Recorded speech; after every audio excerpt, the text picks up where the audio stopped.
He's a tinker man, he's a tinker man, a servant of the worship is he. He can take some parts that are a little hard and make an invention you need. He's a tinker man. I don't know who's more stereotyped, Tinker in his browns, in his cap, or me in the greatest shirt ever. They fractured up Union Jack with an eyeball in the middle. The evolution of Tinker. He was always going to be a storyteller, and I always felt that I should tell a story with this character. Prior to Tinker taking on video form, he was intended to be a cosplay character who would go to cons, and that just never happened. It might happen, just hasn't happened yet. So, and my wife was going to play his counterpart, Seamstress. And for some reason, a lot of Smurf references started to come into play. And if you go back and watch the early videos, you can see that. I was also, at the time, because we had a distance relationship, burning, remember CD-ROMs? I'd make up these funny little websites on CD-ROMs and I'd post them up to her. And I might do them in a series of like introduction, episode 1, episode 2, episode 3, episode 4, of my wife being in Wonderland, or I might have done one on Oz, and I just did some funny little ones of steampunk video clips or steampunk fashion photos, and I started making videos exclusively for her, and some of the early ones actually featured my son dressed as a Pokemon trainer and my daughter dressed as a fairy. I look back at those and I see these little children who are now like that, and I look at myself being younger and it's quite nostalgic. But Tinker started to evolve from that, and I wanted Tinker to be a storyteller.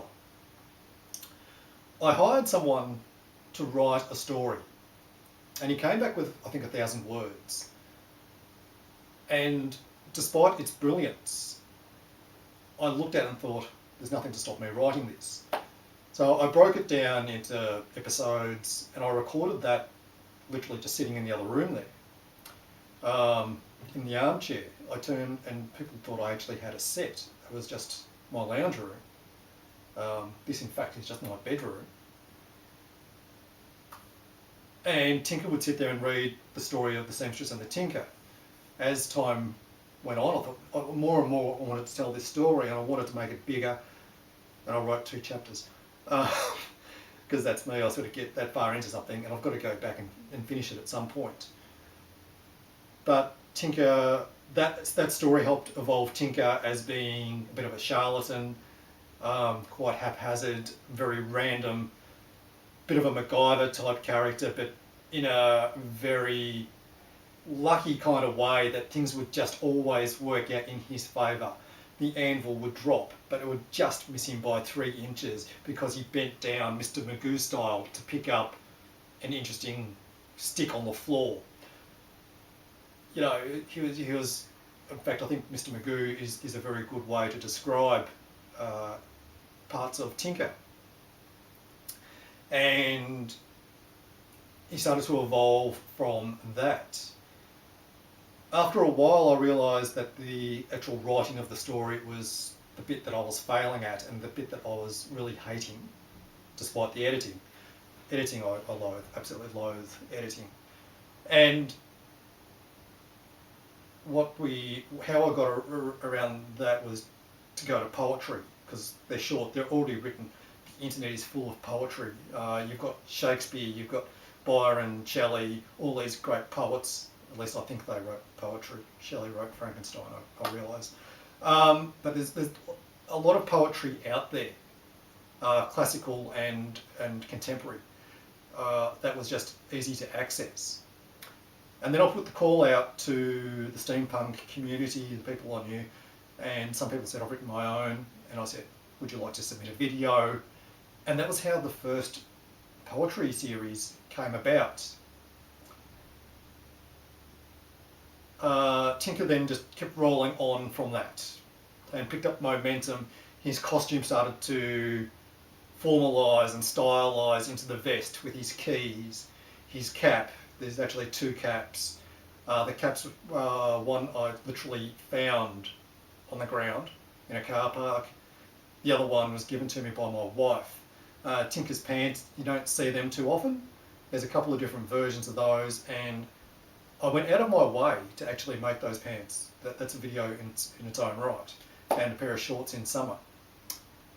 But Tinker started to evolve, and at times I found him getting too serious. I had to bring the comedy back in. I had to bring in some banter. I didn't want him to be in any way serious, so we just let him be who he wants to be, or find the alternate version of myself that is me in front of a camera. So I think that's how Tinker evolved, and he continues to evolve. I've been editing video recently, and I looked at his costume and thought, I've been looking at this costume and wearing that for about 4 years in its current format. It needs to change. I do have plans to go to a Tinker 2.0, but I think I'm going to go to like a 1.5 on the way there. We've set up the background here. That's had a couple of different changes over the years, and it's had a major change recently. Just because it's my bedroom and I want some different decorations, and I was getting a little bored once again at editing the same old backdrop over and over, and I wanted to bring in some more Tinkerology. So I mean, only yesterday I decorated that up.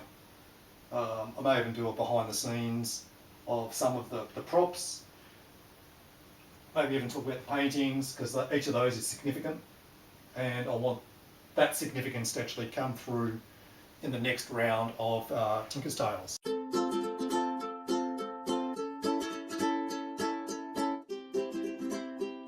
He's a tinker man, he's a tinker man, a servant of the worship is he.